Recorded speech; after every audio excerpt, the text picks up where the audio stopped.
Free body diagram बनाकर आज हम लोग कुछ नया सिचुएशन लेंगे।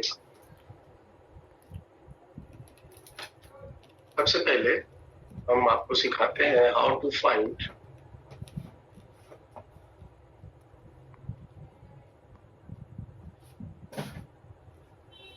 टेंशन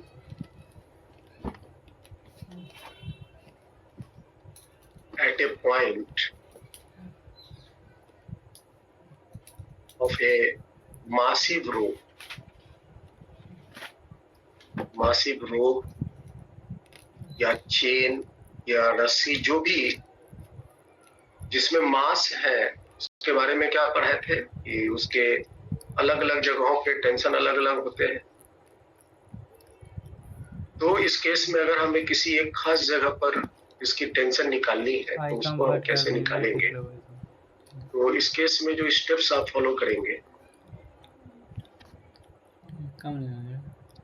सबसे पहले क्या करेंगे? First, make free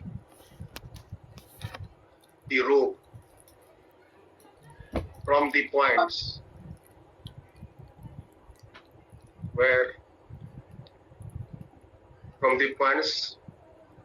at which tensions are required.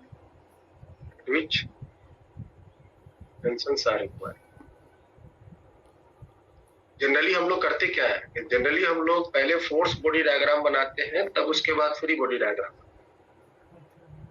लेकिन अगर रस्सी जिसमें मास है उसमें अलग अलग जगह टेंशन होता है और रस्सी के किसी एक खास जगह पर टेंशन निकालना है, तो इस केस में हम थोड़ा उल्टा काम करते हैं।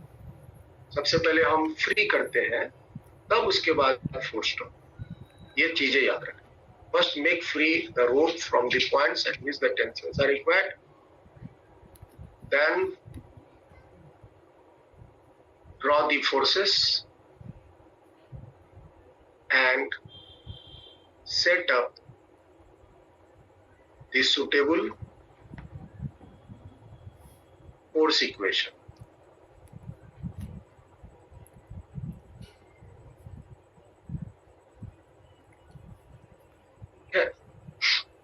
तो अगर रस्सी में, चेन में, जिसमें भी मास हो और आपको आज के बाद से कभी भी किसी एक जगह पर टेंशन निकालनी, तो आप ये प्रोसेस करेंगे, आप कभी भी नहीं फंसे। सबसे पहले उन सभी जगहों से उस रस्सी को फ्री कर दो जहां जहां पर आपको टेंशन निकालनी। फिर इसके बाद फोर्स बॉडी डायग्राम ड्रॉ करो और जो स्थिति है उसके अनुसार फोर्स के इक्वेशन को सेट करो। समझने के लिए एक एग्जांपल लेते हैं। जैसे सपोज करो कि ये एक सीलिंग है। सीलिंग से हम एक चेन को लटका दिए हैं। ये चेन है। चेन की टोटल लेंथ L है। चेन की टोटल लेंथ L है। या ऐसा करते हैं, टोटल लेंथ चेन की 3 मीटर है। चेन की टोटल लेंथ 3 मीटर है और नीचे में हम एक मास लटकाए हैं 6 kg और चेन का भी मास 6 kg। This is the mass of chain.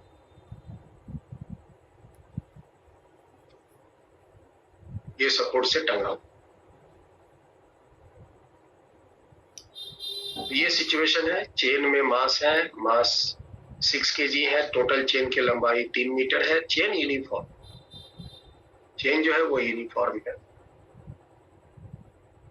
और एक ब्लॉक जिसका मास 6 kg है उसको हम बॉटम मोस्ट पॉइंट पे लटकाए हुए। आपको क्या कहता है? आपको कहता है एक यहाँ पे पॉइंट है A, एक यहाँ पे पॉइंट है B, जो यहाँ नीचे से 1 मीटर दूरी पर है।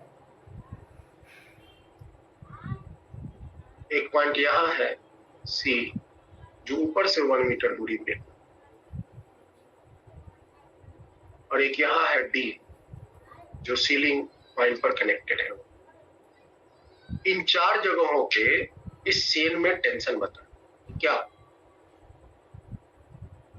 फाइंड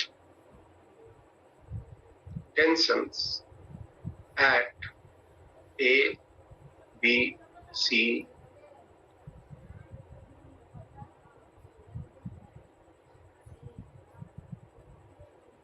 तो निकालने के लिए क्या करेंगे?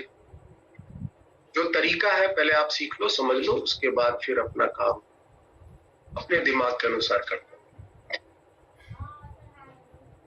तो तरीका जो सिखाया गया कि आप क्या करिए, इन सभी जगहों से इस चेन को फ्री कर दीजिए, यहां से, यहां से, यहां से, यहां से फ्री कर दीजिए। अगर एक ही जगह पर टेंशन निकालना रहता तो फिर हम एक ही जगह से उसको फ्री कर,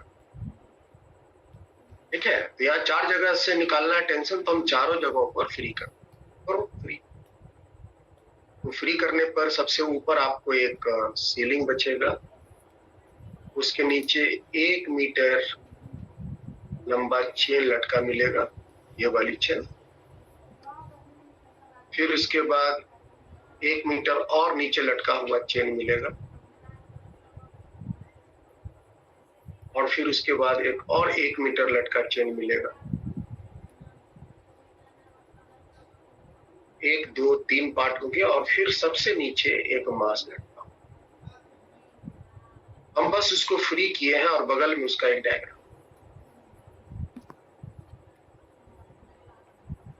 ये पॉइंट है ए, ये पॉइंट है, यहां पर भी पॉइंट है,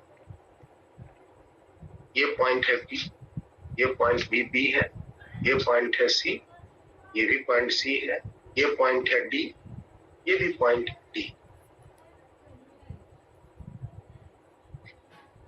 ठीक है? ये जो लटका हुआ मास था, ब्लॉक था, उसका 6 kg मास। और ये सभी चेन देख रहे होगे ना, तो 3 मीटर टोटल लंबा है, 1 मीटर नीचे से, ये 1 मीटर नीचे से, ऊपर से भी ये 1 मीटर ही है, ये भी तो बचा 1 मीटर ही। यस। चलो बताओ, 1 मीटर चेन की लंबाई का मास कितना रहेगा? 1 जी। टोटल 3 मीटर लंबा है, 3 मीटर लंबाई का मास है 6 kg, तो 1 मीटर लंबाई का मास कितना बचेगा? 2 kg, 2 kg। तो इस चेन का मास हुआ 2 kg, इसका भी 2 ही kg रहेगा, क्योंकि ये भी 1 मीटर लंबा है, ये भी 2 kg ही रहेगा, क्योंकि ये भी 1 मीटर लंबा है। और चेन यूनिफॉर्म, अगर चेन यूनिफॉर्म नहीं होता तो फिर यहाँ का 1 मीटर लंबाई का मास अलग होता, ऊपर वाले लंबाई 1 मीटर का मास, तो चेन यूनिफॉर्म। अब आप फोर्स ड्रॉ कीजिए, तो बताओ, नीचे में 6 kg का एक फोर्स लगेगा 6G, और यहाँ पे एक टेंशन होगा T1, TA, यहाँ पर भी टेंशन TA होगा, और इसके पास 2 kg मास है, तो 2G का फोर्स नीचे भी लगेगा, और एक यहाँ पर फोर्स होगा TB, वही टेंशन यहाँ पर भी होगा T। एक एक्शन है तो एक रिएक्शन है। फिर इसके भी पास 2 kg मास है, तो 2G का फोर्स नीचे हुआ, एक ऊपर में लगेगा TC, फिर यहाँ पर भी TC, फिर इसके पास भी 2 kg मास है, तो नीचे में 2G का फोर्स लगेगा, और यहाँ पर हो गया TD, वही TD यहाँ पहुंचे।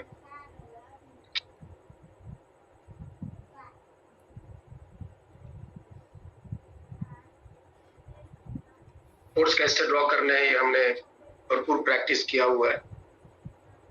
अब अगर इस पोजीशन को तुम गौर से देखो, ये जो सिचुएशन है जो मैंने लटका के दिया हुआ है, यहाँ पे ये अगर इंटायर सिस्टम रेस्ट में है, इक्विलिब्रियम में है, तो ये जब फ्री होगा, ये पूरे के पूरे सिस्टम भी इक्विलिब्रियम में ही होगा।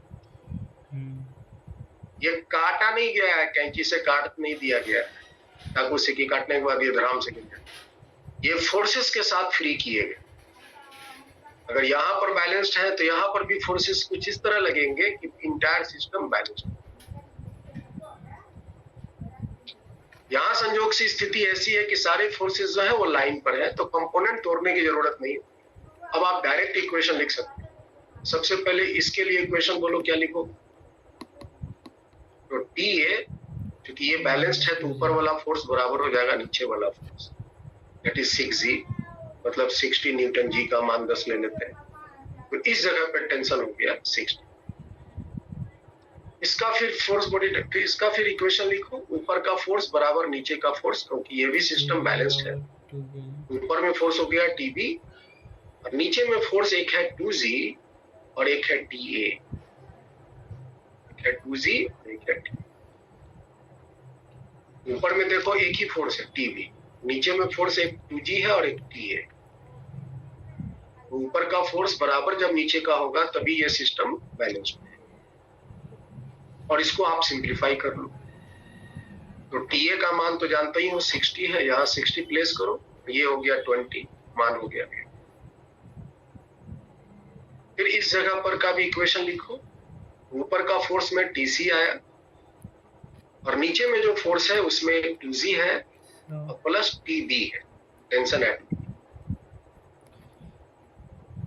टेंशन एट B देखो मैंने 80 न्यूटन निकाला हुआ है, यहाँ प्लेस करोगे और ये आपका हो गया 20, 80 20 100 120 आ गया कुछ था। फिर इस जगह पर इसके लिए इक्वेशन लिखो, ऊपर के फोर्स हो गए TD और नीचे में जो फोर्स है एक है 2G और एक है TC। TC की वैल्यू हो गई 100 और 2G हो गया 20, 120 न्यूटन के।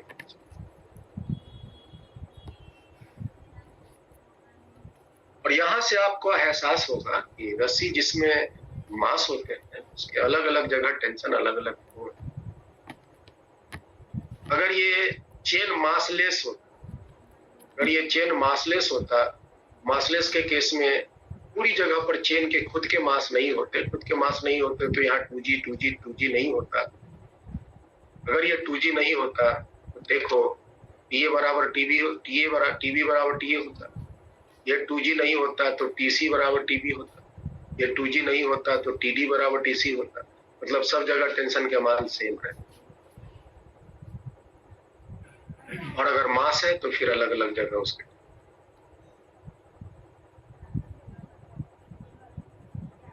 चलिए ये थे।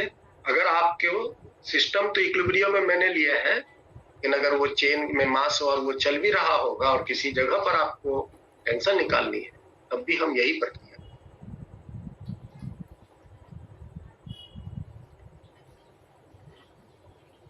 समझ आया? आगे बढ़े। यस।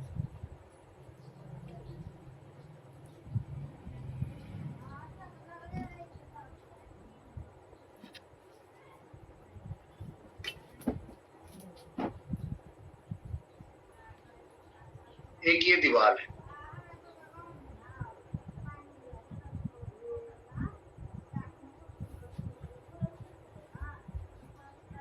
दीवार से सटा हुआ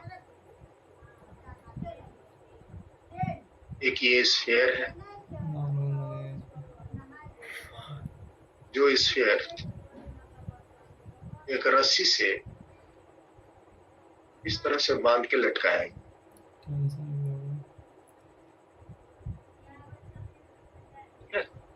इस तरह से ये बांध के लटकाया है।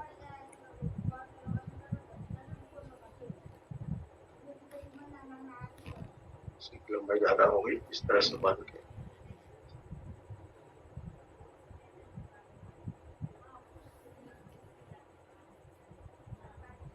आपको क्या कहता है कि अगर ये रस्सी की लंबाई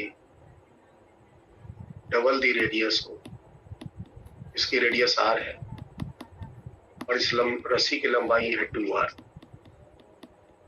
ये मासलेस स्ट्रिंग है, मासलेस स्ट्रिंग। और ये जो स्फीयर है इसका मास m है, मास ऑफ स्फीयर। आपसे कहता है फाइंड टेंशन इन स्ट्रिंग, धागा जो लटका है उसमें टेंशन कितना होगा, and force exerted by smooth wall, जो wall है वो smooth है,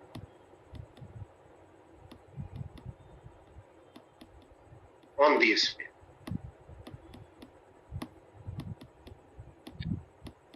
ये जो दीवार है ये स्मूथ दीवार है,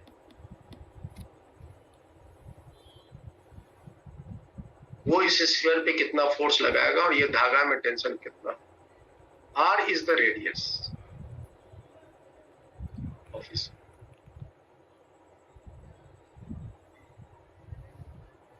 तो ये सारी इंफॉर्मेशन आपको दी हुई है।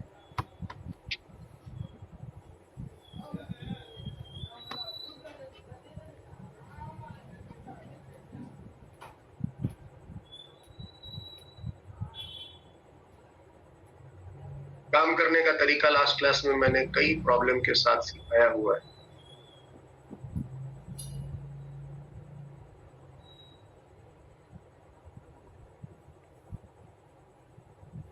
सबसे पहले हम फोर्स बॉडी डायग्राम ड्रॉ करें, उसके बाद फिर हम फ्री बॉडी डायग्राम ड्रॉ करें, फिर उसके बाद हम फ्री बॉडी डायग्राम से फोर्स के इक्वेशन लिखते हैं। यही सारा सिचुएशन का मान लिया जाए, ये हम उसको कॉपी कर लेते हैं।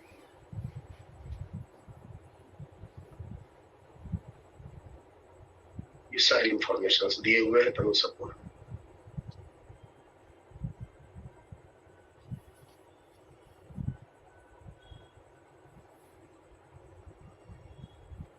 चलिए फोर्स ड्रॉ कीजिए। मास मिल जाए तो हम एक वेट फोर्स लगाएंगे mg, फिर सटा हुआ सतह मिल जाए नॉर्मल फोर्स लगाएंगे,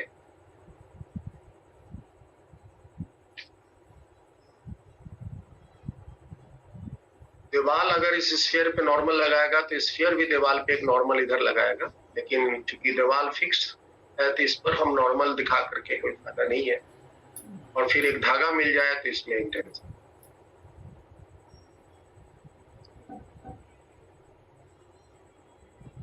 तो दिस इज द टेंशन। ये आपको एंगल कितना है ये दिया हुआ, लेकिन आप ये एंगल निकाल सकते हो क्योंकि आपको ये मालूम है कि इसका रेडियस जो है r और इसकी लंबाई आपकी 2r है, जिसको यूज करके आप sine theta perpendicular is r, hypotenuse is 2r, that is 1/2, और यहाँ से थीटा का मान आप 30 डिग्री।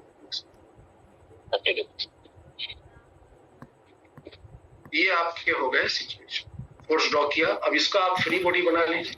ये स्फीयर मान लो और इस स्फीयर पे एक नीचे की तरफ फोर्स लग रहा है mg, एक नॉर्मल फोर्स आगे की तरफ लग रहा है ऐसे, और एक फोर्स इस डायरेक्शन में लग रहा है टेंशन। सही है ना टेंशन?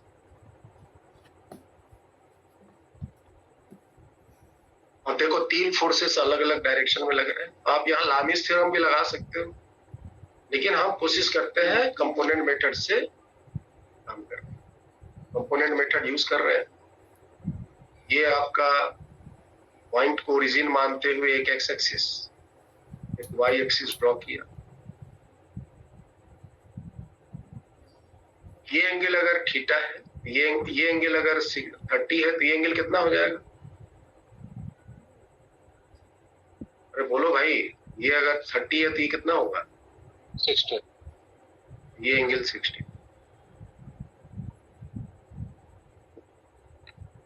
कंपोनेंट तोड़ तार के सीधा कीजिए। ये टेंशन का एक कंपोनेंट इधर पड़ेगा t cos 60 और एक ऊपर मिलेगा t sin 60। ठीक है? So t cos 60 t sin 60 ये बराबर हो जाएंगे mg के। Yes sir. sin 60 का मतलब √3/2 बराबर mg, और यहाँ से t का जो टेंशन की वैल्यू होगी वो 2 mg divided by root.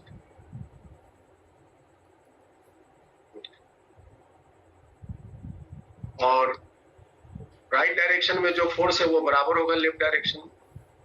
n बराबर होगा T cos 60 T की वैल्यू मैंने निकाला हुआ है पहले से 2 mg/√3। cos 60 का मतलब 1/2 2 कैंसिल्ड। यहां से नॉर्मल के वैल्यू आ गए mg/। यही नॉर्मल वो फोर्स है जो दीवार ने स्फीयर पे लगाया। एक तो जो आपको टेंशन निकालना है वो तो डायरेक्ट निकल गया। आपसे कह रहा था कि फोर्स दीवार के द्वारा कितना लगा, तो दीवार के द्वारा जो फोर्स लगा that is normal. This is the force exerted by wall. This force exerted by wall on the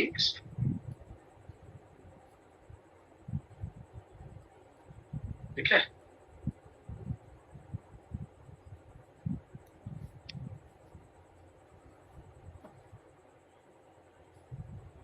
So this is the condition of equilibrium. ये सब के सब इक्विलिब्रियम कंडीशन।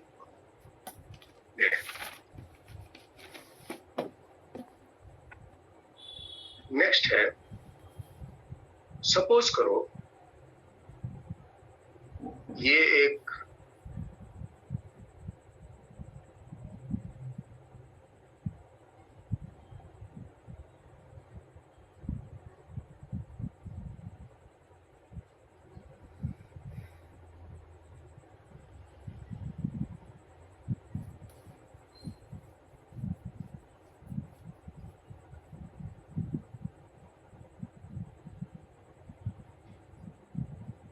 मास है जो इस तरह से धागा की सहायता से लटका।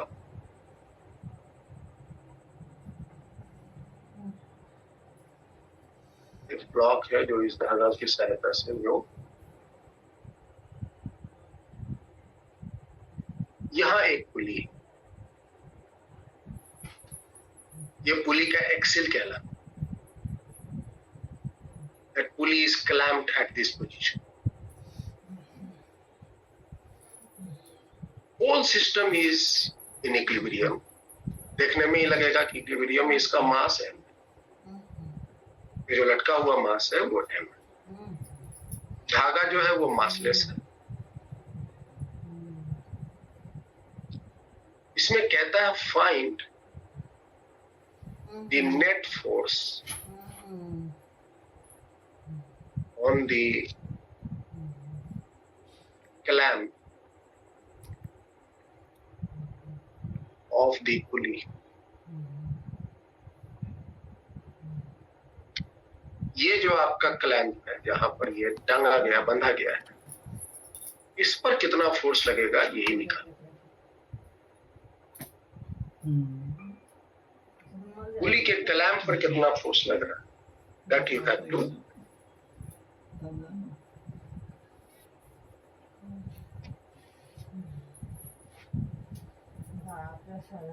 पहले क्वेश्चन को समझ लीजिए कि क्या कह रहा है।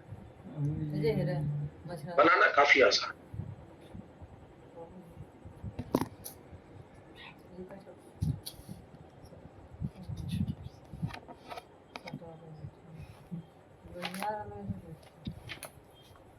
तो देखो हम कैसे बनाते हैं। इसका एक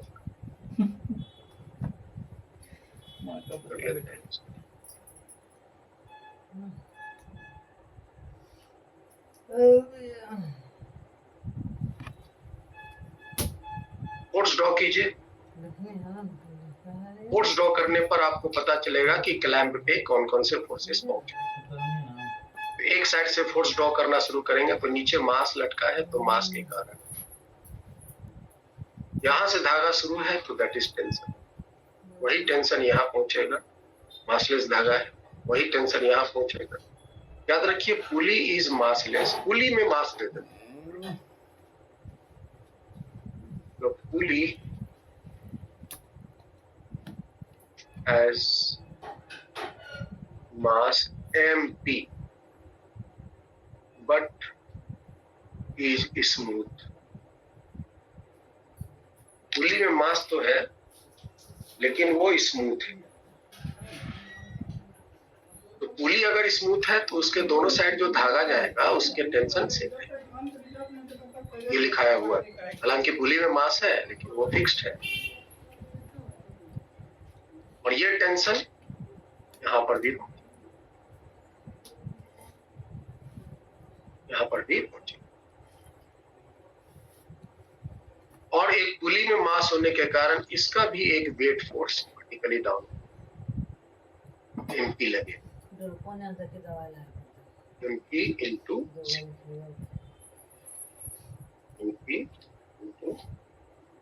ये फोर्स लगेगा पुली के मास देगा। ठीक है, तो चलो ये जो लटका हुआ मास है उसका आप एक फ्री बॉडी डायग्राम शो। ये जो लटका हुआ मास एक नीचे के डायरेक्शन में लग गया एनर्जी, ऊपर में लग गया टेंशन, ये दोनों चूंकि बैलेंस पे लटका हुआ है तो T का मान mg के बराबर। अब इस क्लैंप पर देखो फोर्सेस कहां कहां से आ रहे हैं। अगर आप इस पुली का एक फ्री बॉडी डायग्राम ड्रॉ करोगे तो आपके क्लैंप पर सारे फोर्सेस दिखेंगे। इस पुली पर एक फोर्स इस डायरेक्शन में लग रहा है, दैट इज T। एक इस डायरेक्शन में फोर्स लग रहा है, अगेन दैट इज T। और एक धरती के द्वारा एक वेट फोर्स लग रहा है MPG।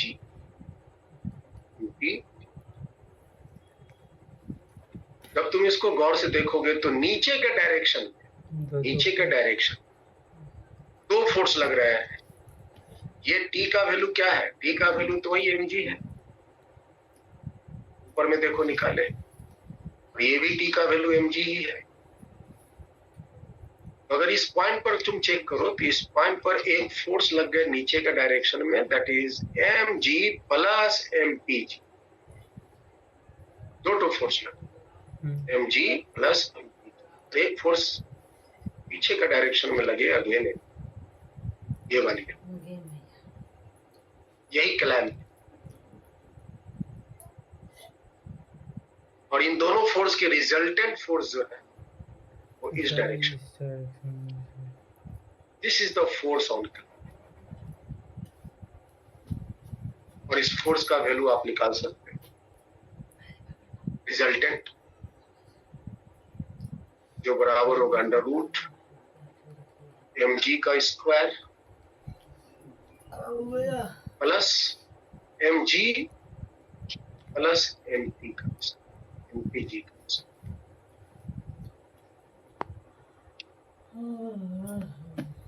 आप यहां से g को बाहर निकाल सकते हो, अंदर में रह जाएंगे m square plus m plus mp का। तो इतना फोर्स लगेगा क्लैंप। कभी भी अगर पुली के क्लैंप पर फोर्स निकालनी है उसको हम कैसे दिखाएंगे, कैसे दर्शाएंगे और कैसे निकालेंगे, ये यहां से आप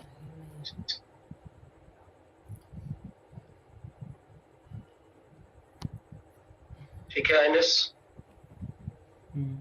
यस सर।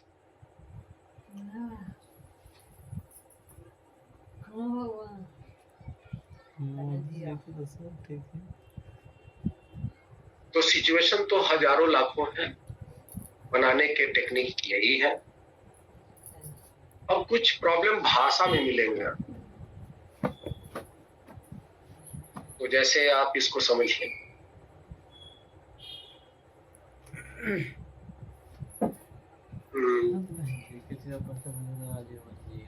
कहता है कि a balloon,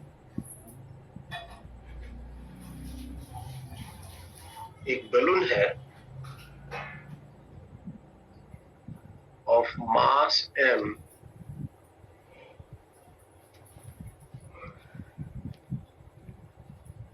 is moving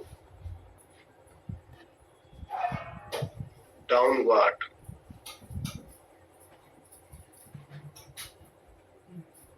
with constant velocity v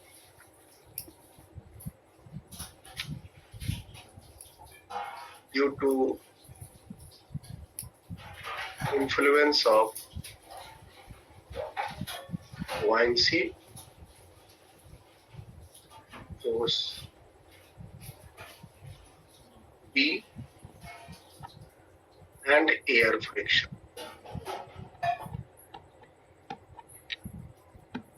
buoyancy force B और एयर फ्रिक्शन के कारण ये डाउनवर्ड डायरेक्शन में मूव कर रहा है।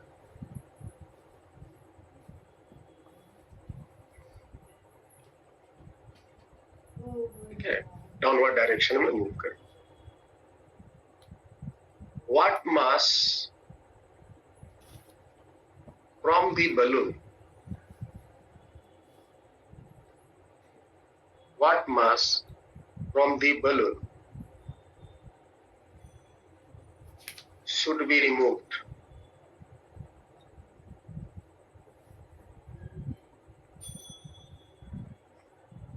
so that it may start moving up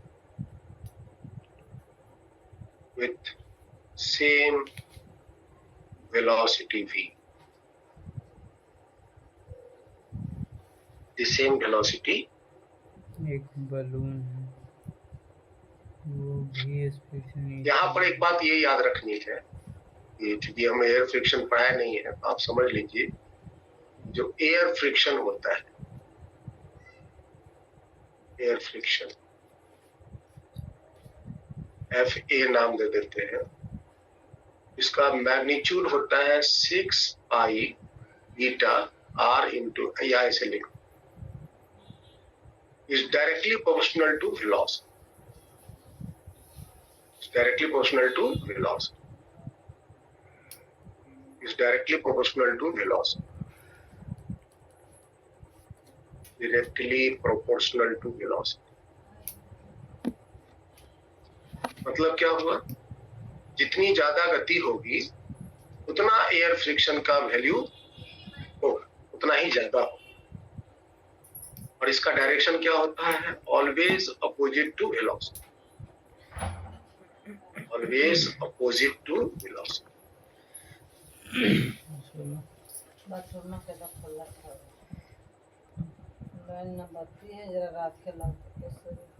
air friction हमेशा जितना वेलोसिटी होगा, डायरेक्टली प्रोपोर्शनल टू वेलोसिटी, मतलब जितना ज्यादा वेलोसिटी होगा एयर फ्रिक्शन की मैग्नीट्यूड उतनी ही ज्यादा। इसीलिए एयर फ्रिक्शन जो है वो वेरिएबल फोर्स। जब हवा में कोई बॉडी चलता है तो ड्यू टू ग्रेविटी उसकी वेलोसिटी चेंज होती है। वेलोसिटी के चेंज के कारण एयर फ्रिक्शन का जो मैग्नीट्यूड है वो भी बदलता है, लेकिन इसकी डायरेक्शन फिक्स्ड है। जो वेलोसिटी है उसके डायरेक्शन के अपोजिट में ये फोर्स लगेगा। Okay, so this is the question. अब देखो हम इसको कैसे बनाएं। सिचुएशन को सजा लीजिए अपने अनुसार। तो मान लो कि ये बलून है, इसका मास m। बलून में हो सकता है कि और भी कोई दूसरा कनेक्टेड मास हो, दूसरा कनेक्टेड मास हो। तो अभी इसका मास कैपिटल M है और ये नीचे का डायरेक्शन में कांस्टेंट वेलोसिटी से जा रहा है। नीचे का डायरेक्शन में वेलोसिटी कांस्टेंट से ये जा रहा है। तो बताओ तो इस बलून पे टोटल कितने फोर्स लगेंगे? जो सिचुएशन प्रॉब्लम में दिया हुआ उसके अकॉर्डिंगली इस बलून पर टोटल कितने फोर्स लगेंगे? बताओ आइनेश। सर तो 2 फोर्स लगेगा। Friction, air friction. सहसा आप बताओ बेटा कितने फोर्स लगेंगे?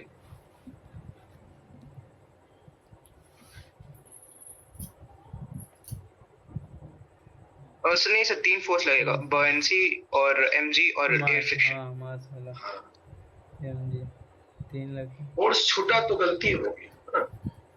तो बहुत सावधानी से फोर्स हम ड्रॉ। तो इस पे 3 फोर्स लगेंगे, एक मास होने के कारण, एक हवा में चूंकि चल रहा है तो एक बुयांसी फोर्स हमेशा लगेगा वर्टिकली, चाहे वो नीचे जाए या, और चूंकि ये नीचे जा रहा है और एयर फ्रिक्शन लग रहा है तो इस पर एयर फ्रिक्शन लगेगा ऊपर। तो फोर्स ड्रॉ कीजिए, मास के कारण mg, बुयांसी फोर्स लगा ऊपर, बुयांसी फोर्स भी सेंटर ऑफ बुयांसी से लगता है, बुयांसी फोर्स लगा ऊपर B, और एयर फ्रिक्शन किधर लगेगा बताओ? वेलोसिटी का पॉजिटिव, वेलोसिटी का पॉजिटिव, वेलोसिटी के ऊपर। तो वेलोसिटी किधर है इसका? नीचे है ना? नीचे ऊपर लगेगा हमेशा वेलोसिटी। ये हुआ एयर फ्रिक्शन, FA नाम दे दे, FA नाम। अब ये बताओ कि यहाँ जो ये बलून मूव कर रहा है, ये इक्विलिब्रियम में है कि एक्सेलरेशन में है? एक्सेलरेशन, फोर्स लग रहा है। ये पहले बताओ, ये इक्विलिब्रियम में है कि इक्विलिब्रियम में नहीं है? अन्वेषा बताओ तो, ये इक्विलिब्रियम में है कि नहीं है? कांस्टेंट है, ये इक्विलिब्रियम में है, लेकिन ये तो चल रहा है अन्वेषा। वेलोसिटी कांस्टेंट है लेकिन एक्सेलरेशन रहेगा तभी ना, वेलोसिटी में चेंज होगा ना तभी कर सकते हैं हम उसको। इसका जवाब है हाँ सर, चल तो रहा है लेकिन कांस्टेंट वेलोसिटी से चल रहा है, वही तो है ना? और इक्विलिब्रियम की 2 स्थितियां होती हैं, या तो वो रुका रहे तो इक्विलिब्रियम, या यूनिफॉर्म मोशन से चले, कांस्टेंट वेलोसिटी से चले तभी। वही तो ये इक्विलिब्रियम में है, ठीक है? और इक्विलिब्रियम में है तो मतलब सारे फोर्सेस बैलेंस्ड होंगे, सारे फोर्सेस बैलेंस्ड होंगे, इसका मतलब टोटल ऊपर का फोर्स और नीचे का फोर्स बराबर। तो कीजिए बराबर, ऊपर का फोर्स टोटल कितना है बताओ? E plus FA is equal to, ये बढ़िया समझे।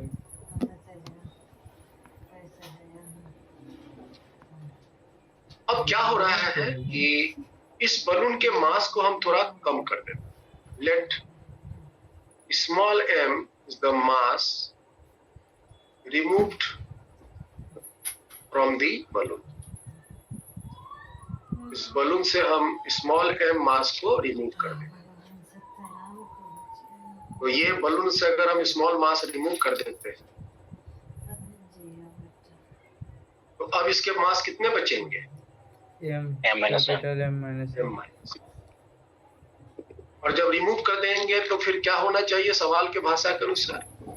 वो ऊपर जाना तो चाहिए। Start moving up with same velocity, v के साथ ये ऊपर की तरफ तब चल देना चाहिए। अगर मान लो कि हमने एक मास m रिमूव कर दिया तो अब इस केस में ये ऊपर जाने लगा, क्योंकि उस पर जो नीचे का डायरेक्शन में वेट फोर्स था कम हो गया, ये ऊपर जाने लगा, लेकिन ऊपर जाने की भी वेलोसिटी सेम कांस्टेंट है। इक्विलिब्रियम में है। तो m मास रिमूव करने पर ये ऊपर जाने लगा। अब बताओ इस पर कितने फोर्स लगेंगे? वही तीन फोर्स। वही 3 फोर्स लगेंगे। मास है तो mg लगेगा ही लगेगा, हवा में मूव कर रहा है तो buoyancy भी लगेगा, और चल रहा है तो एयर फ्रिक्शन भी लगेगा। अब लेकिन डायरेक्शन बदल। अब बताओ तो mg तो नीचे ही लगेंगे ना, vertically downward. Yes sir, mg तो वर्टिकली डाउनवर्ड ही लगेंगे, और यहाँ लिखेंगे m minus m into. Buoyancy हमेशा वर्टिकली अपवर्ड होता है, इसमें कोई डाउट नहीं। बुआंसी ऊपर,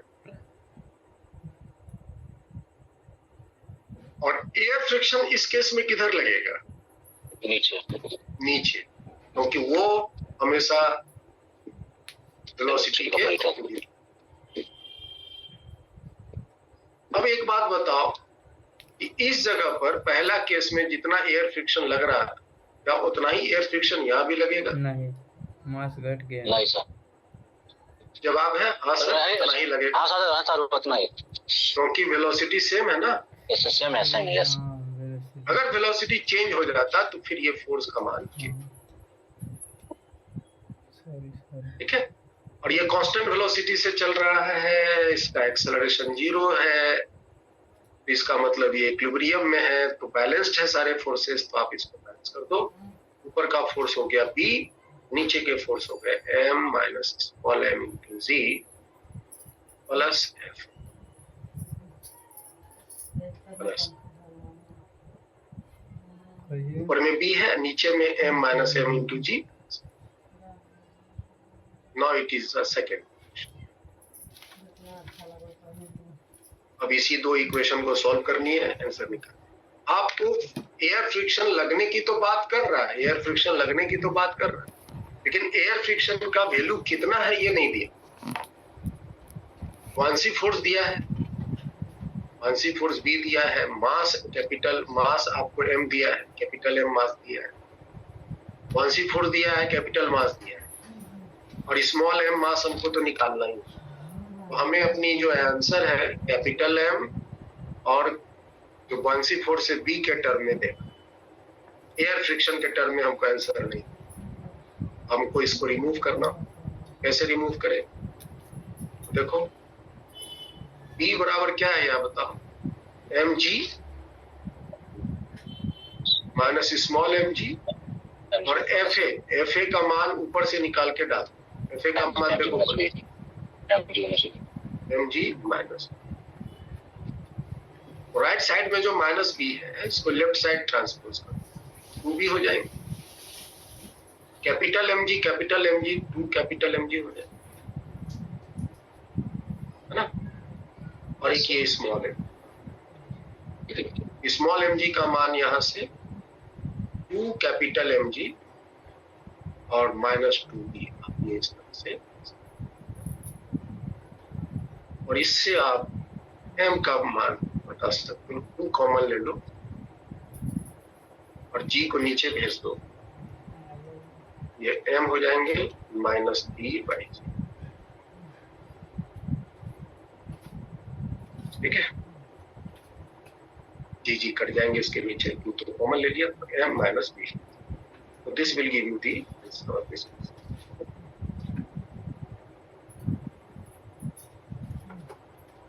तो ये सिचुएशन में मोशन तो हो रहा है, लेकिन सारे फोर्सेस कुछ इस तरह से काम कर रहे हैं, सिस्टम बैलेंस्ड है, सिस्टम इक्विलिब्रियम है।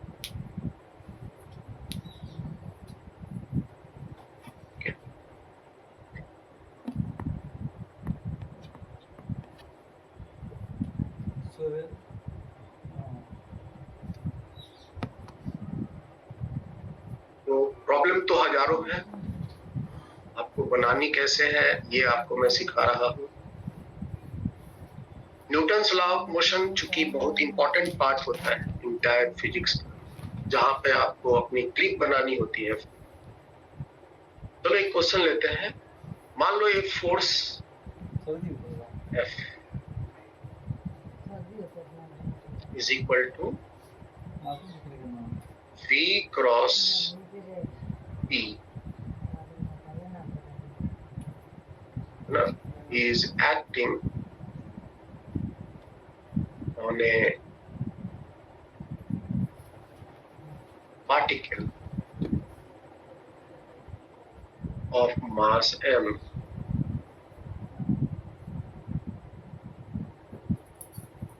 on a mass m moving with velocity v. Here P is a constant vector. P is a constant vector. P जो है एक constant vector है।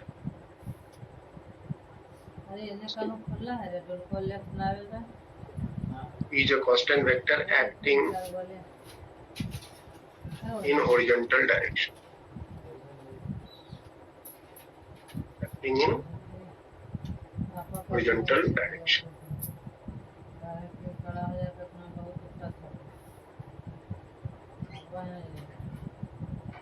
क्वेश्चन क्या है? Find minimum velocity of V so that the particle may move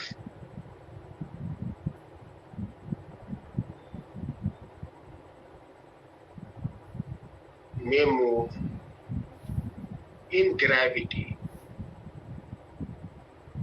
undeflected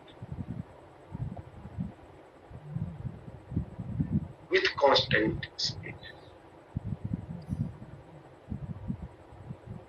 With constant speed.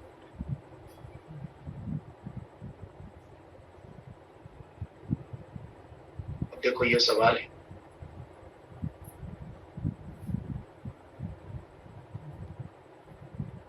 पढ़ के देख के ही थोड़ा सा हौसला टूट जाए।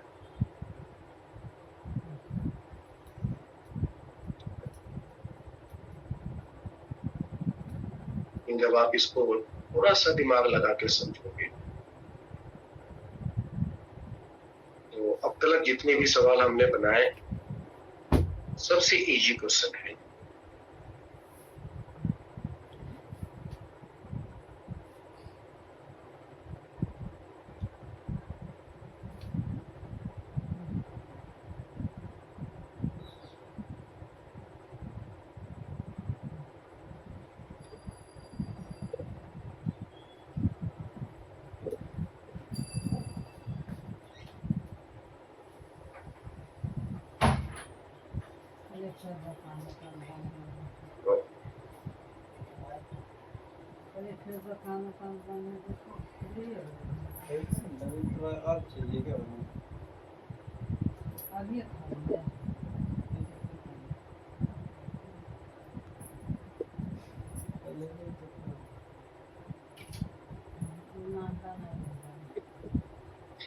मिथलेश शायद आंसर ले आए हैं आप?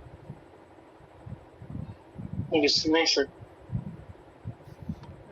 थोड़ा सा कोशिश की।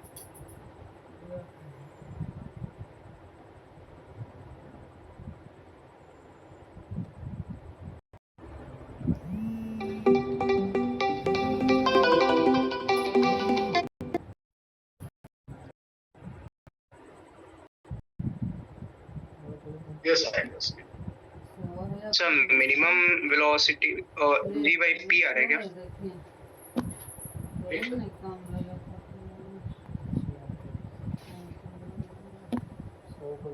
फोन करो।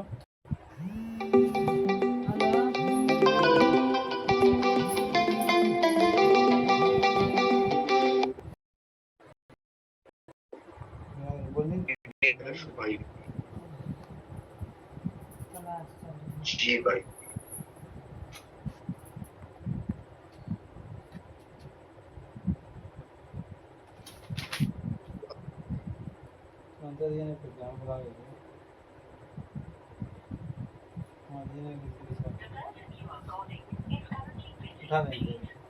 अभी कहाँ कर रहे हैं? Hello yes sir. बस अपने जैसे क्या कर रहे हैं?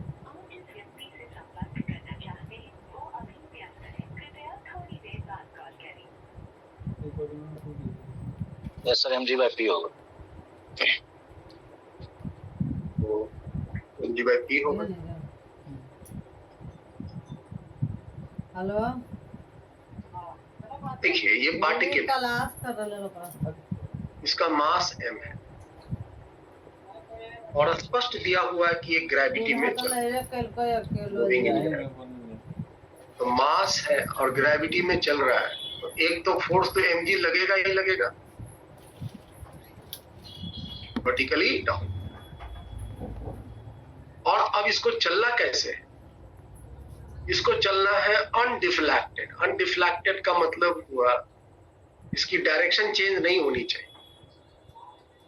और साथ में उसकी स्पीड कांस्टेंट होनी चाहिए। इसका मतलब इसको चलना है कांस्टेंट वेलोसिटी से।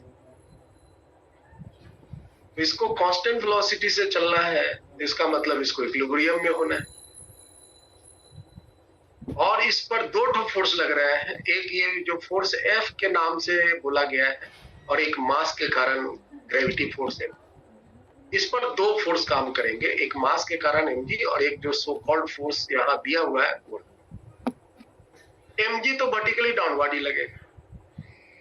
ये जो फोर्स F जो दिया हुआ है इसको जरूर ऊपर की तरफ लगना चाहिए, तभी तो ये बैलेंस्ड। तो ये फोर्स का डायरेक्शन मुझे मिल गया और इस फोर्स का मैग्नीट्यूड कितना होगा, तो इस फोर्स का मैग्नीट्यूड होगा Vp sin थीटा। डायरेक्शन तो मैंने सेट कर लिया, मैग्नीट्यूड हुआ Vp sin थीटा। अब चूंकि इसको कांस्टेंट वेलोसिटी से चलना है, वेलोसिटी इज कांस्टेंट, इसका मतलब एक्सेलरेशन इज 0। इसका मतलब ये बैलेंस्ड है, ये दोनों फोर्सेस बैलेंस्ड है। तो Vp sin theta that is equal to m। यहां से V बराबर आप कह सकते हैं mg divided by p sin theta. और अगर आपको V को मिनिमम चाहिए तो साइन थीटा का जो वैल्यू है वो मैक्सिमम लेना। साइन थीटा का मैक्सिमम वैल्यू क्या होता है? 1 होता है। तो the answer is mg by p। अब maximum value of sine theta is,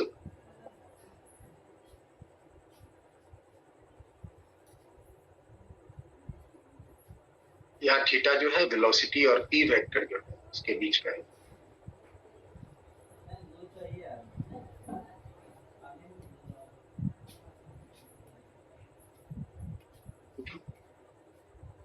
इस पार्टिकल पर जो फोर्सेस हैं एक्चुअली में कैसे लगेंगे, तो देखो ध्यान से, ये जो मास हॉरिजॉन्टल डायरेक्शन में आपके p लग रहे हैं,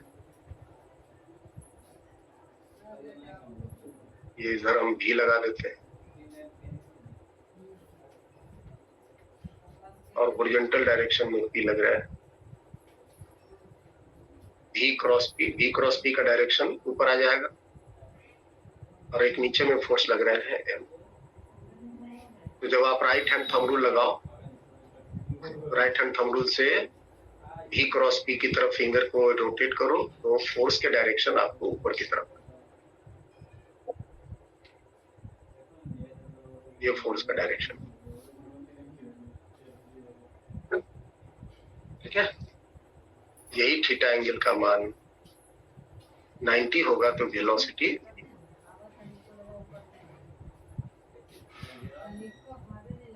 चलिए, तो ये था कुछ कंडीशन मैंने इक्विलिब्रियम डिस्कस किया। और अब हम आते हैं सिचुएशन ऑफ एक्सेलरेशन। एक्सेलरेशन की सिचुएशन को हम discuss.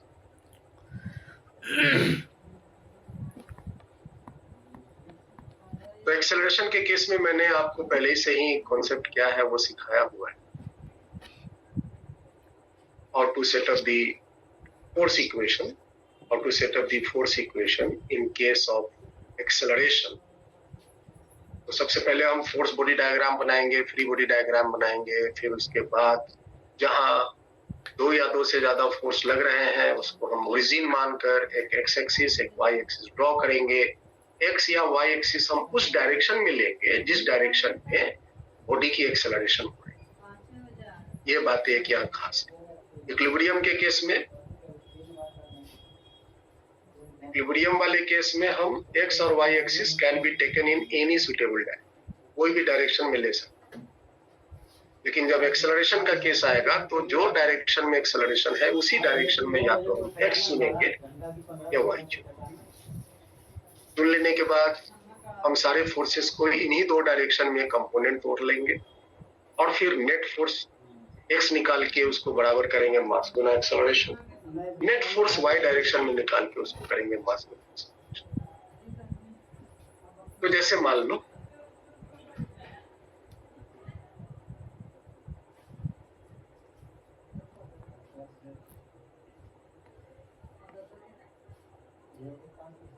Setup the force equation. हम कुछ डायरेक्ट आपको दे रहे हैं, फोर्स लगाकर आपको इक्वेशन सेट कर, फोर्स इक्वेशन फॉर एक्सेलरेशन।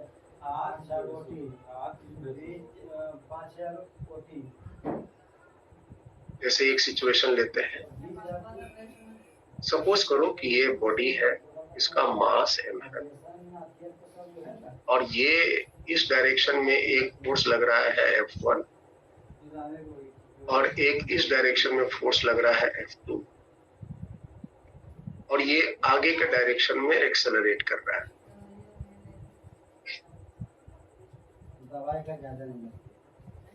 इसका हमको आपस में रिलेशन बताना, मास एक्सेलरेशन F1 आएगा। ये तो बहुत सिंपल है कि यहाँ पे F1 ज्यादा होगा, F2 कम होगा, तभी तो ये आगे के डायरेक्शन में एक्सेलरेट करेगा। नेट फोर्स एक्स डायरेक्शन में क्या लिख सकते हैं? नेट फोर्स एक्स डायरेक्शन में लिख सकते हैं F1 माइनस F2 और नेट फोर्स बराबर लिखेंगे हम मास into acceleration. So m into a is equal to F1 minus F2। ठीक है। दूसरा सिचुएशन लेते हैं, जैसे मान लो कि ये मास है, इस पर एक नीचे की तरफ फोर्स लग रहा है F1, एक ऊपर की तरफ फोर्स लग रहा है और ये ऊपर की तरफ जा रहा है एक्सेलरेशन से। सर्टेनली ऊपर का फोर्स ज्यादा होगा, तभी तो ये F1 से तभी ये ऊपर जा रहा है। नेट फोर्स y डायरेक्शन में लिखेंगे F2 माइनस F1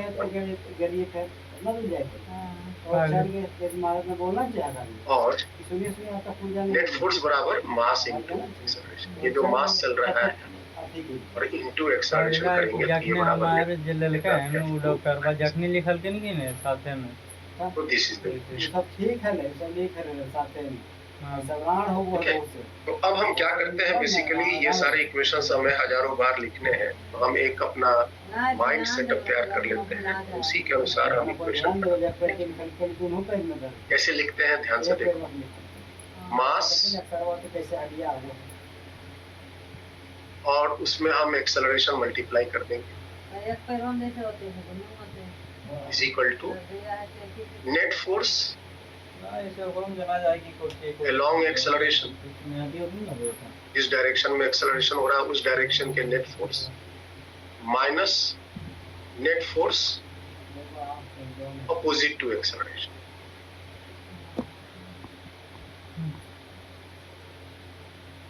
ये मेरा इक्वेशन सेट करने का नियम है। पहले देखो कौन सा मास चला, कितना एक्सेलरेशन से चला, मल्टीप्लाई कर दो। जिस डायरेक्शन में चला उस डायरेक्शन के सारे फोर्स को जोड़ दो और अपोजिट डायरेक्शन के सारे फोर्स को घटा दो। This is the equation of acceleration हम यूज करें। कितना मास चला, कितनी एक्सेलरेशन से चला, मल्टीप्लाई कर देंगे। जिस डायरेक्शन में एक्सेलरेट किया उस डायरेक्शन के सारे फोर्सेस को जोड़ देंगे और उसके अपोजिट डायरेक्शन के सारे फोर्सेस को घटा देंगे। इस तरह से मेरा इक्वेशन सेट। जैसे हम इसी पर मान लो ये बॉडी है, इसका मास m है, इस डायरेक्शन में एक फोर्स लगा F1, इसी डायरेक्शन में एक फोर्स लगा F2, उसी डायरेक्शन में एक फोर्स लगा F3 और एक फोर्स नीचे इधर रखे तरफ लगा।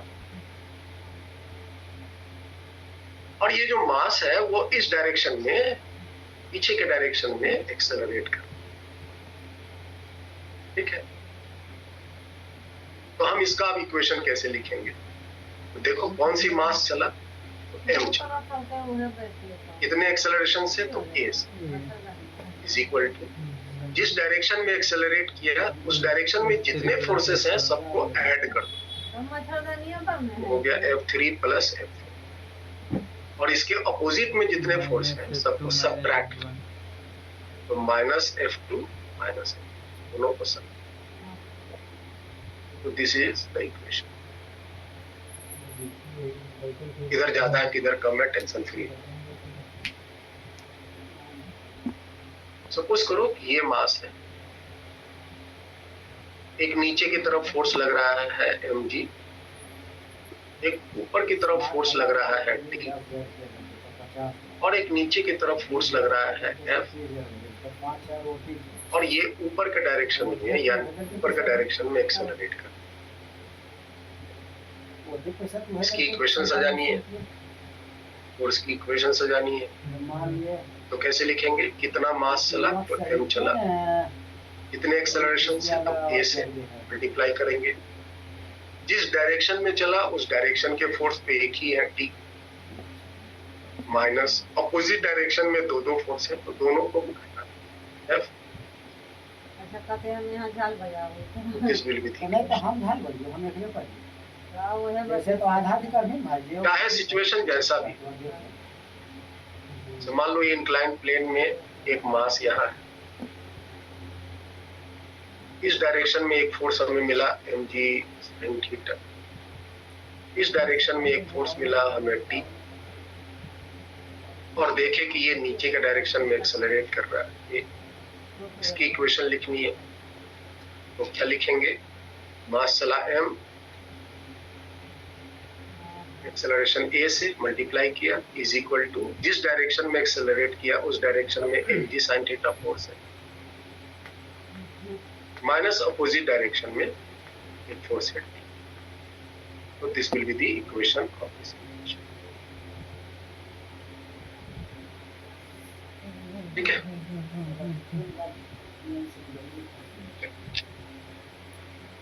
तो याद रखेंगे mass into acceleration is equal to net force along the acceleration minus opposite to the net force opposite to acceleration.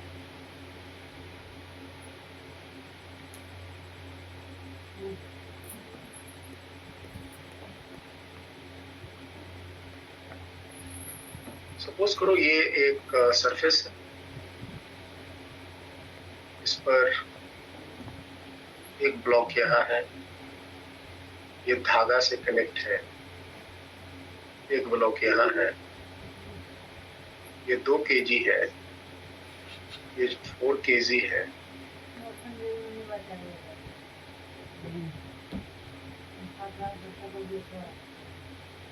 और एक फोर्स हम चलो पहले सीधा ले लो, इस डायरेक्शन में 18 न्यूटन का लगा। फाइंड टेंशन इन स्ट्रिंग, जो धागा है उसमें टेंशन क्या होगा ये बताओ।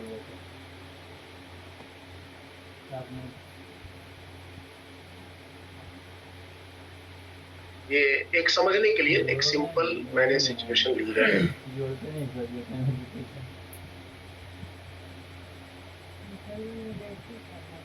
तो आपको पहला काम तो वही करना है, सारे फोर्सेस ड्रॉ करने हैं, करो। एक छोर से फोर्स ड्रॉ करते हुए दूसरे छोर तक आएंगे। जैसे हम 2 kg से लगाना शुरू करें तो एक मास के कारण नीचे की तरफ में लगेगा 2g। ये जो सरफेस है टेबल, वो इस पर एक नॉर्मल फोर्स लगाएगा। फिर पीछे आते हैं तो एक धागा मिला तो टेंशन T, क्योंकि धागा में मास नहीं है, अगर नहीं दिया हुआ तो हम मासलेस मानेंगे, तो यहाँ भी टेंशन T। फिर पीछे आए तो एक ब्लॉक भी दिखा, ब्लॉक के कारण 4g। सतह से सटा है तो एक ऊपर में लगा, अलग अलग सतहों पर नॉर्मल अलग अलग लगेगा, तो इसको हम N1 नाम देते हैं, इसको N2 नाम। ये सारे फोर्स लगते हैं। इसके बाद चेक करेंगे कि ये किस डायरेक्शन में एक्सेलरेट कर रहा है। तो चूंकि हम इसको आगे के डायरेक्शन में खींच रहे हैं, सरफेस स्मूथ है, इसको हम आगे खींच रहे हैं तो ये आगे ही एक्सेलरेट करेगा पूरा का पूरा सिस्टम, और दोनों साथ में एक्सेलरेट करेगा, क्योंकि जो सिचुएशन है वो आपस में कनेक्ट। ये आगे के डायरेक्शन में एक्सेलरेट किया, ये भी आगे के डायरेक्शन में एक्सेलरेट, और सेम एक्सेलरेशन से एक्सेलरेट किया, क्योंकि दोनों कनेक्टेड है। तो अब अगर ये 2 kg का फ्री बॉडी डायग्राम आप ड्रॉ करो, एक नीचे के डायरेक्शन में 2g का फोर्स मिला, ऊपर के डायरेक्शन में नॉर्मल मिला, एक आगे के डायरेक्शन में 100 न्यूटन का फोर्स मिला और एक पीछे के डायरेक्शन में टेंशन मिला और ये आगे के डायरेक्शन में एक्सेलरेट कर। तो अगर इसमें आगे के डायरेक्शन में एक्सेलरेशन है तो वाई डायरेक्शन, अगर इसको हम एक्स डायरेक्शन बोले, एक्स डायरेक्शन में एक्सेलरेशन है तो वाई डायरेक्शन में कितना एक्सेलरेशन है? वाई डायरेक्शन में एक्सेलरेशन 0। इसका मतलब वाई डायरेक्शन में ये इक्विलिब्रियम में है और एक्स डायरेक्शन में ये एक्सेलरेशन। ये जो मास है वाई डायरेक्शन में इक्विलिब्रियम में है, वाई डायरेक्शन में कोई एक्सेलरेशन नहीं, इक्विलिब्रियम में बैलेंस्ड है, फोर्सेस के वाई डायरेक्शन में बैलेंस्ड है और एक्स डायरेक्शन में एक्सेलरेट कर। तो वाई डायरेक्शन के फोर्सेस को हम बैलेंस सिंपली कर देंगे, that is N1 will be equal to.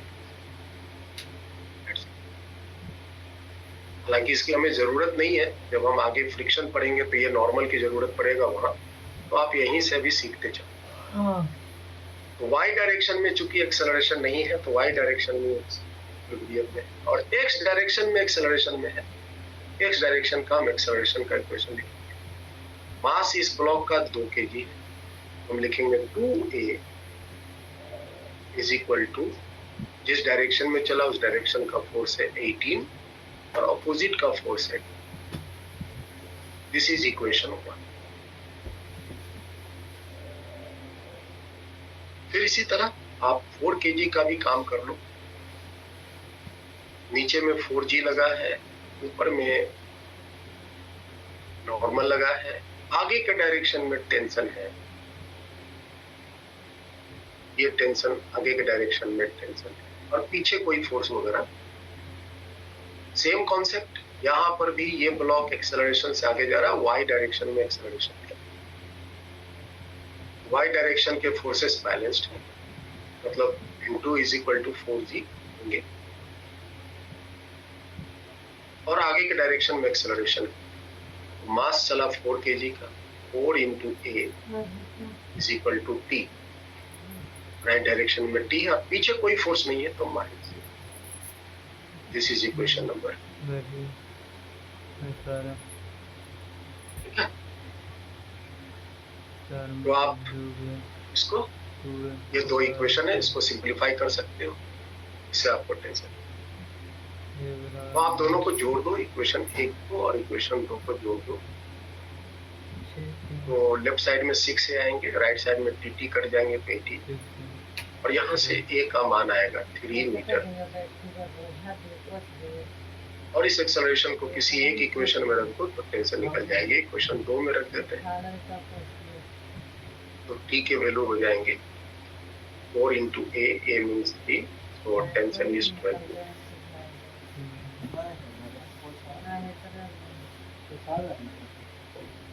So this is the simple question। अब आप देखो, ये अगर हमें एक्सेलरेशन निकालनी हो तो हम डायरेक्ट भी अप्रोच कर सकते हैं। सपोज करो कि हम इसी सिचुएशन को यहाँ लेते हैं,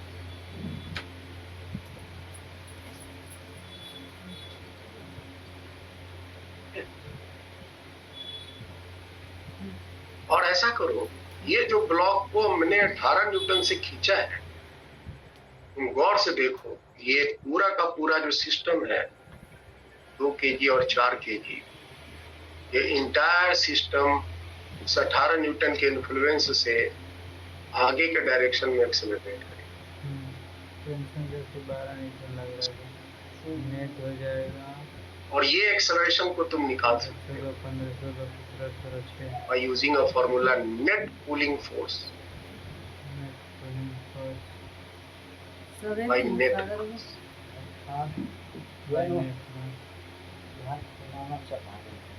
तो तुम देखो नेट कूलिंग फोर्स सिस्टम पे कितना लग रहा है, 18। और नेट मास सिस्टम का कितना है जो चल रहा है इस 18 न्यूटन से, 4 2 6 3 मीटर पर सेकंड स्क्वायर एक्सेलरेशन।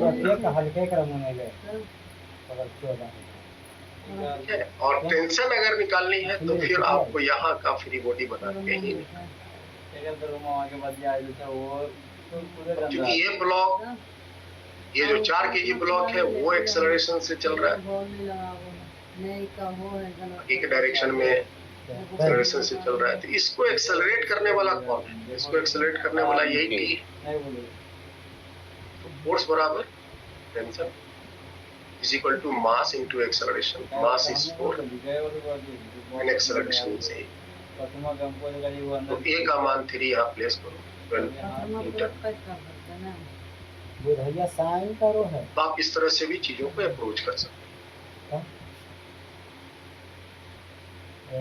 लेकिन चूंकि अभी हम बेसिक लेवल में साइन तो करे ली भी जान एडवांस लेवल में नहीं है, खुफवा हमारे साइन हम तो कोशिश भी करेंगे पहले पूरा काम सीखे, फोर्स कैसे ड्रॉ होता है, कैसे इक्वेशन लिखा जाता है, मिला दे मैं पगला है तो तब आप कॉन्फिडेंट रहेंगे कि दिखा।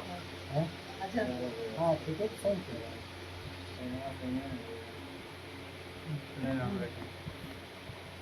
लेकिन ओकरा भूखे वाला चिंता करना है उसके लिए आगे जैसे हम गाना इसी सवाल जो भी सॉल्व किए हैं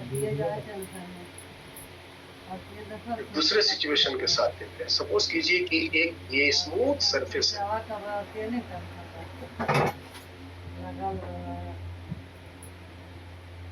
स्मूथ सरफेस है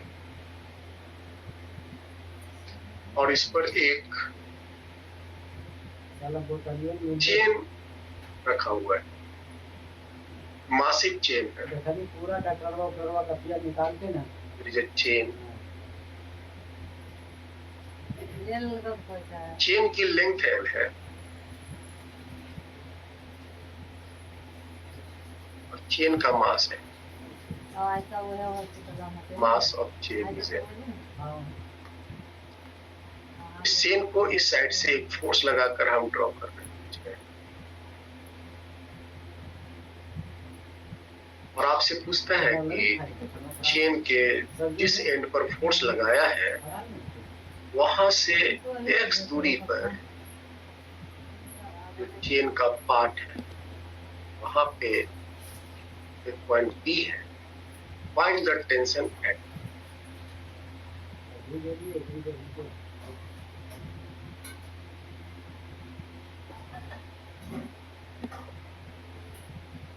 is a mass of it.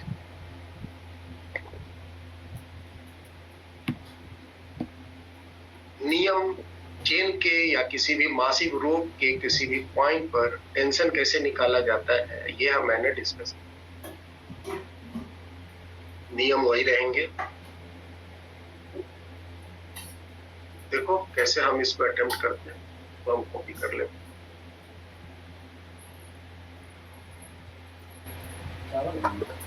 Copy करने की जरूरत नहीं है।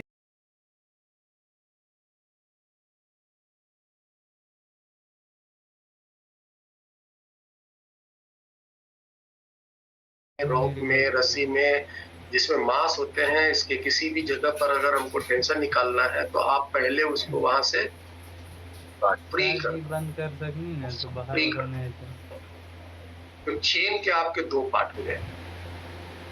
माइक्रोफोन रिकॉर्डिंग हो एक पार्ट ये हुए और एक पार्ट ये। चेन के दो पार्ट हो। इस पार्ट पर हम एक फोर्स ड्रॉ किए हैं। यहाँ पे वही फोर्स जो निकालना है टेंशन एट पी, वही टेंशन पी यहाँ भी मिलेगा। पीछे में कोई फोर्स तो है नहीं। अब ये जो चेन है इसका एक मास होगा m1 और ये जो पीछे वाला पार्ट ऑफ चेन है उसका मास होगा उसके कारण एक टेबल पर वेट फोर्स लगेगा m1g। टेबल जो है, ये जो टेबल है इस पर एक नॉर्मल फोर्स बैलेंसिंग फोर्स लगेगा। यहाँ पर भी m2g फोर्स लगेगा और एक ऊपर में लगेगा जो बैलेंसिंग, क्योंकि ये फोर्स इंटायर चेन पे लग करके इस पूरे चेन को आगे खींच रहा है।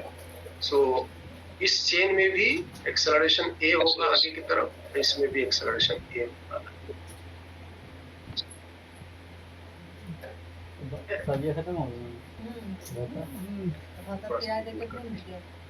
अब अगर आप चाहो तो मास का वैल्यू आप निकाल सकते हो। टू फाइंड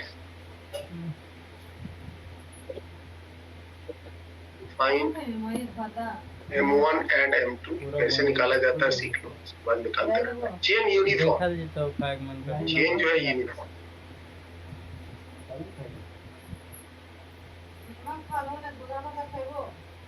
यूनिफॉर्म चेन में आप यूनिटरी मेथड अप्लाई कर सकते हैं। यूनिटरी मेथड का मतलब हुआ कि L लेंथ ऑफ चेन में मास कितना है, m है। यूनिट लेंथ में मास कितना होगा, M by L. m by l। तो x लेंथ ऑफ चेन में मास कितना होगा, MX by L. mx by l। l minus x length में चेंज मास कितना होगा, m into m Yes. l minus x by n by ये जो पीछे का पार्ट चेन का है, आगे का पार्ट की लेंथ x है, तो पीछे का पार्ट का लेंथ हो जाएगा l minus total length l है। ये जो x लेंथ में मास हुआ that is equal to m1 और l माइनस x लेंथ में जो मास हुआ दैट m2 का वैल्यू इतना है और m1 का वैल्यू आप कहीं पर भी यूज कर सकते और m1 प्लस m2 का वैल्यू आप m1 plus m2 that will be equal. ये सारी इंफॉर्मेशंस आपके साइड से जरूरी है।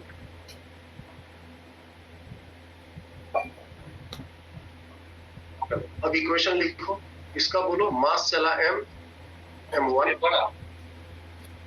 m1 मास चला, एक्सेलरेशन a से जिस डायरेक्शन में चला उस डायरेक्शन का फोर्स है F और अपोजिट का फोर्स है T। This is equation. और इस चेन का भी इक्वेशन लिखो, तो मास है m2, एक्सेलरेशन है a, आगे के डायरेक्शन में फोर्स है dp और अपोजिट में कोई फोर्स नहीं। तो दिस इज इक्वेशन नंबर, ठीक है। इस इक्वेशन को हम यहाँ पे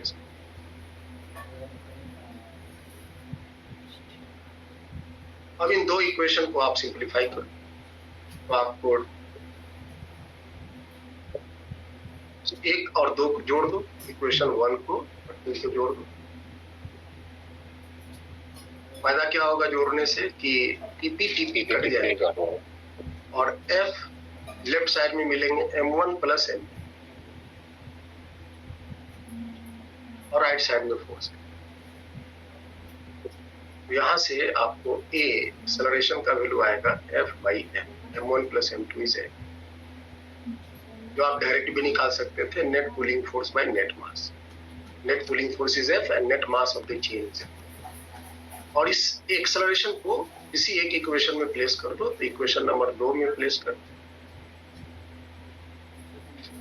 टीपी का वैल्यू निकलेगा वहां पर tension. m2 into a, m2 का वैल्यू देखो कहाँ है, यहाँ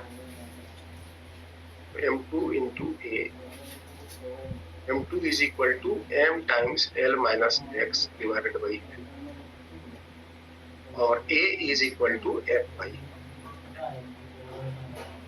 m और m कैंसिल। यहाँ से टेंशन एट p आपको मिला 1 माइनस x बाई l।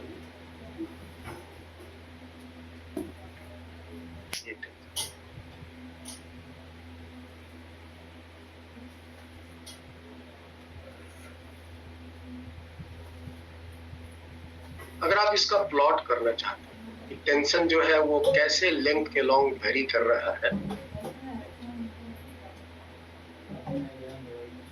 आप प्लॉट करके इसको दिखा सकते हैं। जैसे जैसे हम पीछे जा रहे हैं, जिस एंड पे फोर्स लगाया वहां से हम जैसे जैसे पीछे जाएंगे तो टेंशन जो है कैसे वेरी करेगा। तो ये टेंशन वर्सेस एक्स का हम प्लॉट करने जा रहे हैं। तो क्या सिखाया था कि जिसको y एक्सिस पर रखते हैं उसको जगह हम y लिखेंगे, f minus f by l into x. इसको हम सीधा कर लेते हैं। y is equal to f by L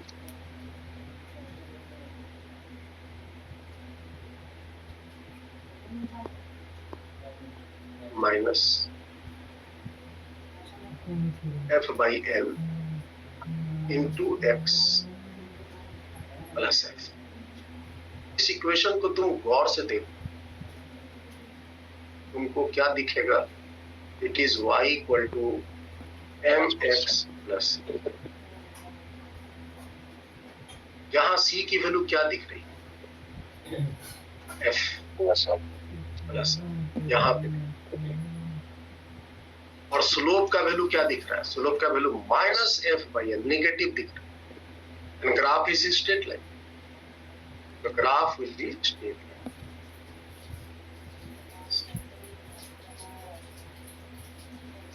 और L लंबाई तक जाते जाते इसकी जो टेंशन वैल्यू होगी 0। ठीक है, ग्राफ आपका इस तरह से वेरी करेगा। जैसे जैसे लेंथ बढ़ेगा, पीछे हम जैसे जैसे इस चेन के इस पार्ट से पीछे जाते जाएंगे, टेंशन का वैल्यू घटता जाएगा। और फ्री एंड पे तो टेंशन 0 होता ही है, फ्री एंड पे टेंशन का